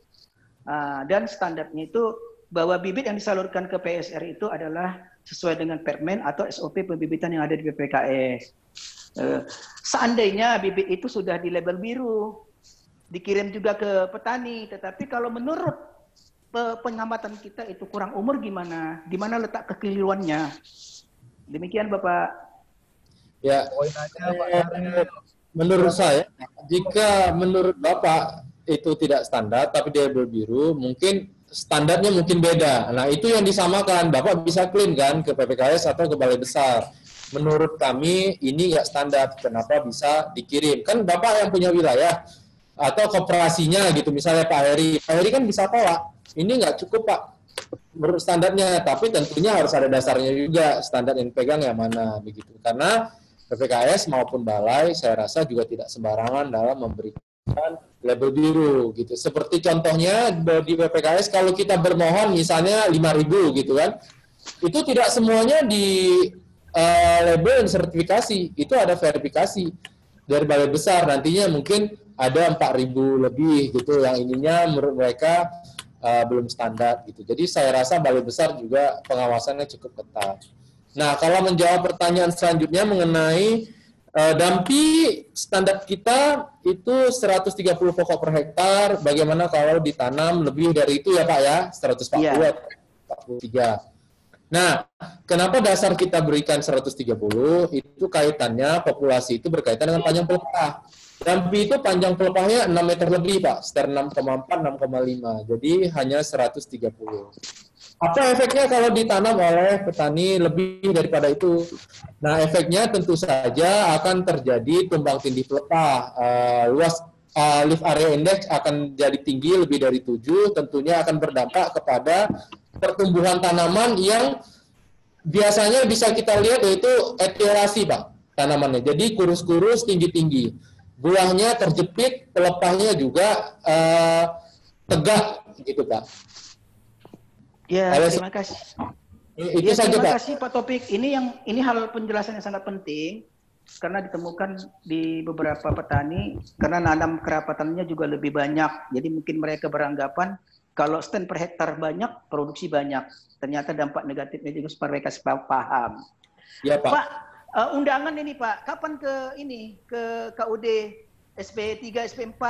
Tolong dong dilihat apakah sudah benar bibit yang ditanam, produk PPKS, standarnya bagaimana. Tolong Pak Topik, salam hangat ini. Pak Mane, nanti kita jadwalkan ya Pak. Kalau bisa segera ya Pak. Siap. Oke. Saya mau petani saya makin sejahtera. Oke. Ya. Pak Pane ini baik itu intinya pakai PPKS, kooperasinya juga pakai PPKS. Terima kasih Pak Pane. Saya kembalikan ke Pak. Terima kasih. Salam hormat Pak Topik. Salam hormat Pak Pane. Terima kasih Pak Pani undangannya. Insya Allah kita akan menjadwalkan ke sana Pak. Ini juga saya teringat di salah satu di waktu ada acara di Solo juga Pak siapa ya waktu itu yang menjadi Pak siapa? Pak Heri menjadi pembicara di situ, sangat luar biasa Pak. Saya masih teringat pada saat itu memberikan satu pemaparan yang membuat ya testimoni dan sangat membantu kami juga membuktikan bahwasanya petani kelapa itu juga kadang-kadang kan kita sering mendengar bahwasanya tidak sejahtera atau apa, tapi kalau dibalikkan di situ setahu saya semuanya sudah haji seperti itu Pak ya Pak Pani. Amin, amin. Sejahtera Pak Teluk Panji. Itu terima kasih sekali sangat membantu kami dalam kampanye positif tentang kelapa sawit Pak. Waktu itu kalau tidak salah Pak Heri kalau tidak salah yang mewakili. Iya, benar, Pak. Ya. Terima kasih Pak. Kami akan jadwalkan nanti Pak Insya Allah. Siapa tahu bisa dalam waktu dekat kita bisa berkunjung ke tempat Bapak. Terima kasih. Amin, amin. Ditunggu Pak. Ya baik, terima kasih Pak Syahril ya atas pertanyaannya dan atas jawabannya dari tim PPKS.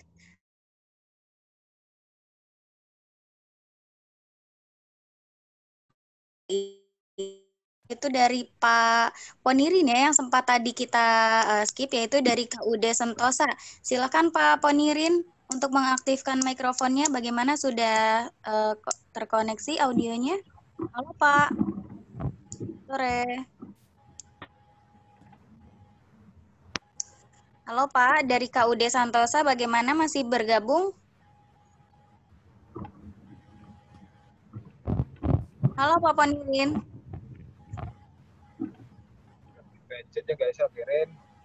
Iya, tadi nampaknya memberikan ini ya, tanda untuk tanya. Bagaimana Pak Ponirin dari KUD Sentosa? Pertanyaannya. Oke, kalau begitu Ulfah lanjut ke pertanyaan selanjutnya ya, karena masih banyak yang ingin bertanya, sementara waktu yang kita punya memang tidak begitu banyak ya. Ini ada pertanyaan dari Bapak Asbir ya, dari tim biru, yaitu oke, minta kesempatannya. Oke, silakan Pak Asbir untuk menyampaikan pertanyaannya. Silakan Pak.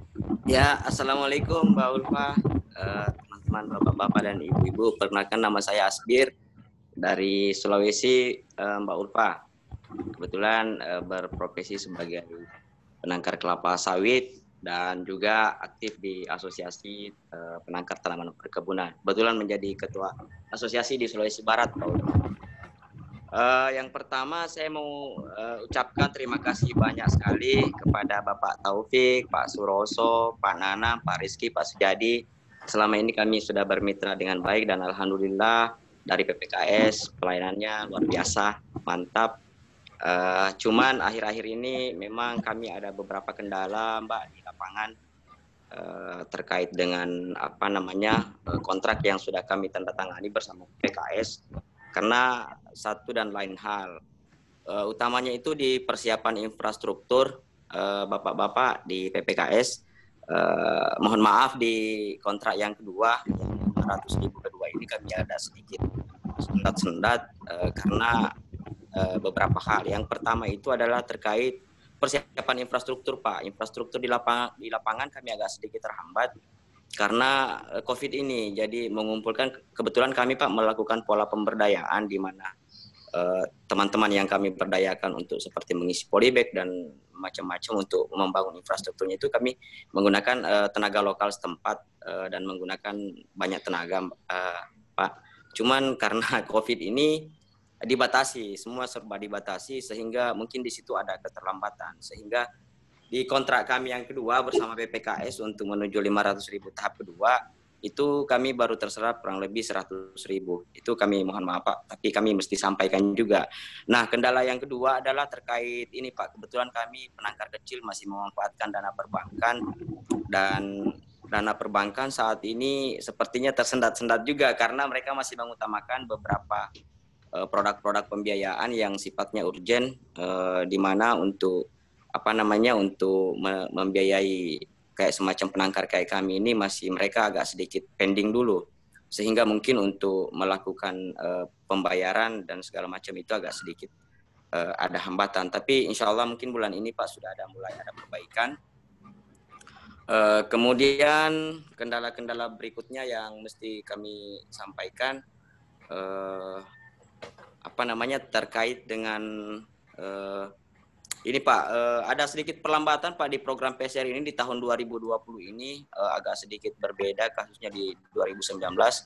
Tapi saya lihat di perkembangan terakhir di mulai dari bulan lalu sampai hari ini udah mulai gencar lagi. Nah, itu semua menjadi kendala buat kami sebagai penangkar karena terus terang Pak menggunakan modal yang sangat terbatas, otomatis ketika misalnya kontrak kami dengan kelompok-kelompok tani yang bermitra dengan kami dalam hal PSR ini ada sedikit kendala, kami juga nggak berani terlalu jor-joran untuk segera untuk mengeksekusi kontrak-kontrak yang ada. Kemudian yang ketiga Mbak, saya mungkin ada saran buat teman-teman di PKS, kalau bisa Pak, sudah sering dikunjungi sih sebenarnya, tapi kalau bisa intensitasnya lebih ditingkatkan lagi, sering-sering dikunjungi kami Pak di Sulawesi. Itu saran pertama. Terus saran kedua mungkin kalau bisa Pak di PPKS kita kalau bisa diberikan kayak semacam SOP atau panduan atau buklet apa yang istilahnya sifatnya penanganan holistik di penangkaran, bukan cuma sekedar penanganan teknis, tapi sehingga ada keseragaman di antara penangkar-penangkar PPKS dan memberikan ciri khas tertentu buat teman-teman di penangkar yang bermitra dengan PPKS. Kemudian yang terakhir, Pak, Bapak-Bapak, karena kebetulan perusahaan kami PT Bukit Harapan Sejahtera ya, tidak ada salahnya kami berharap di poin terakhir, kalau bisa Pak di waralaba dipikirkan lagi untuk mungkin dibuka untuk melayani penangkar-penangkar seperti kami yang masih skala kecil. Mungkin sementara itu Mbak Ulfa yang saya bisa sampaikan. Mudah-mudahan Bapak-Bapak yang ada di PPKS sehat selalu, sukses selalu. Terima kasih Mbak. Ya, terima kasih Pak Asbir ya atas pertanyaan dan saran-sarannya. Mungkin ada tanggapan dari tim PPKS? Terima kasih Pak Asbir. Nanti akan dilengkapi oleh Pak Taufik juga, mungkin dari Pak Sujati. Terima kasih juga atas kepercayaan kepada PPKS. Kami sangat tersanjung Pak. Dan teman-teman di sini itu ada Pak Marzuki. Ini pernah jumpa saya sendiri mungkin yang belum pernah jumpa dengan Bapak sebenarnya. Iya Pak, belum. Saya sendiri kan yang belum pernah jumpa dengan Bapak langsung gitu. Jadi terima kasih sekali. Kemudian ada saran yang menarik tadi Pak. Ada semacam mungkin kalau saya bilang seperti POP yang kita lah gitu, yang bisa membuat penangkar PPKS, penangkar yang punya bermitra dengan PPKS itu mempunyai ciri khas seperti itu. Itu menjadi masukan sangat berharga bagi kami Pak. Mungkin akan kita rumuskan apakah dalam bentuk seperti dokumen yang tertulis untuk POP-nya atau dalam bentuk misalnya ada sesuatu yang bisa menjadi penanda seperti itu. Bahwasanya itu adalah penangkar dari PPKS. Terima kasih. Terima kasih sekali Pak. Jadi untuk para laba tadi memang sebenarnya ini adalah imbas Pak sebenarnya Pak. Terpaksa kami sebenarnya tidak ingin meninjau kembali sebenarnya, tidak ingin kami menunda untuk para laba ini, tapi memang kondisi yang dari beberapa mitra kami yang sebelumnya yang memang belum mampu untuk melunasi ataupun menyelesaikan administrasinya Pak. Jadi sebenarnya ini hanya sebagai dampak saja Pak sebenarnya. Kalau misalnya nanti sudah ada progres dari rekan-rekan mitra yang lain, kemudian juga kami juga bisa mempertanggungjawabkannya secara administrasi di akuntansi keuangannya, saya pikir bukan hal yang mustahil untuk membuka lagi mekanisme tentang waralaba ini Pak. Tapi mungkin pada saat ini memang kami masih kesulitan dalam hal pemenuhan akuntansi maupun pelaporan akuntansi maupun juga dalam hal untuk meminta kesediaan dari beberapa mitra kami sebelumnya yang berwaralaba dengan kami seperti itu. Tapi insya Allah kalau semuanya sudah bisa terselesaikan ya memang itu tidak kami hapus Pak. Sampai dengan sekarang itu di informasi tentang buku produk knowledge kami masih ada. Kami memang masih berharap itu bisa dilanjutkan lagi Pak. Gitu seperti Ya. itu. Terima kasih, Pak. Kondisi yang belum bisa, Pak. Kondisi kami yang mungkin belum bisa menyelesaikan itu dalam waktu yang singkat. Mungkin bisa tambahkan Pak Taufik? Kunjungan tadi. Terima kasih Pak Asbir atas pertanyaannya. Terima kasih Pak Roso. Kunjungan akan kita jadwalkan Pak. Sebenarnya Pak Asbir, kita sudah merencanakan untuk ke sana, tapi regulasi untuk ke sana nih untuk saat ini sangat sulit sekali ya, harus tes swab dan segala macamnya gitu kan Pak kan. Padahal kita kepengen gitu. Mengenai program-program yang terhambat, kita juga paham di sisi Pak Asbir juga ada kendala, sebenarnya di sisi kita juga ada kendala. Mengenai waralaba itu sedang kita evaluasi. Sebenarnya terima kasih Pak Asbir nih salah satu pendukung supaya waralaba ini bisa dibuka, karena minggu lalu beliau sudah melunasi hutang-hutangnya. Plong habis kosong-kosong Pak Asbir minggu lalu. Makasih Pak. Dan termasuk ada histori panjang Pak Asbir ini, kalau saya bilang penangkar yang from zero to hero gitu, dari mulai kecil 20.000 dengan konsep waralaba sekarang merajai Sulawesi. Itu aja Pak, akan kita coba jadwalkan dan semoga sinergi kita makin langgeng ke depannya. Amin. Makasih Pak, makasih. Amin, amin. Halo. Terima kasih Pak Asbir ya atas masukan dan sarannya. Kemudian terima kasih juga untuk tim PPKS yang sudah hadir ya, Pak Taufik, Pak Suroso, Pak Sujati, Pak Rizky, dan tim PPKS lainnya. Mungkin untuk mengakhiri diskusi ini, sebelum diakhiri, Ulfa sebagai moderator ingin minta maaf kepada Bapak Ibu semuanya yang belum bisa dibacakan pertanyaannya satu persatu. Mungkin kita akan hadir lagi di lain kesempatan ya, seperti itu. Mungkin sebelum diakhiri pertemuan di sore hari ini, ada yang ingin disampaikan mungkin dari tim PPKS Medan? Untuk mengakhiri sesi pertemuan di sore hari ini, Pak. Jadi, kami hanya ingin mengucapkan terima kasih kepada Gamal Institute yang telah memfasilitasi acara ini, kemudian juga kepada Bapak Ibu semuanya. Terkhusus tentang Gamal Institute ini, kami juga mengucapkan terima kasih pada tahun yang lalu varietas Simalungun sudah ditetapkan menjadi varietas terpopuler gitu, versi Gamal Institute. Gitu. Jadi kami terima kasih atas kepercayaannya. Kemudian juga kami berharap mitra kerjasama kami yang hadir pada saat ini, kemudian juga calon-calon mitra kami bisa merealisasikan kerjasama yang saling menguntungkan, kemudian juga kita sama-sama mencoba untuk memberikan kontribusi bagi kejayaan sawit Indonesia. Terima kasih. Assalamualaikum warahmatullahi wabarakatuh. Waalaikumsalam. Waalaikumsalam warahmatullahi wabarakatuh. Amin. Terima kasih ya Bapak-Bapak semuanya dari tim PPKS Medan. Semuanya semoga sehat selalu, sukses terus. Pak, ini ada permintaan dari Bapak-Bapak atau peserta yang lainnya dalam pertemuan hari ini. Bisa di-sharekan ininya Pak, materinya Pak, melalui email kami mungkin. Oh, boleh. Boleh Nanti ya Pak. Iya. Nanti dihubungi kembali. Oke, terima kasih Pak untuk mengakhiri pertemuan kali ini. Terima kasih atas kehadiran Bapak Ibu semuanya. Terima kasih juga kepada tim pakar PPKS yang sudah bersedia hadir. Oke, sampai jumpa. Selamat beraktivitas kembali ya Pak. Mohon maaf jika ada Terima kasih. Terima kasih. Wassalamualaikum warahmatullahi wabarakatuh. Waalaikumsalam warahmatullahi wabarakatuh. Mas. Pak Taufik, terima kasih.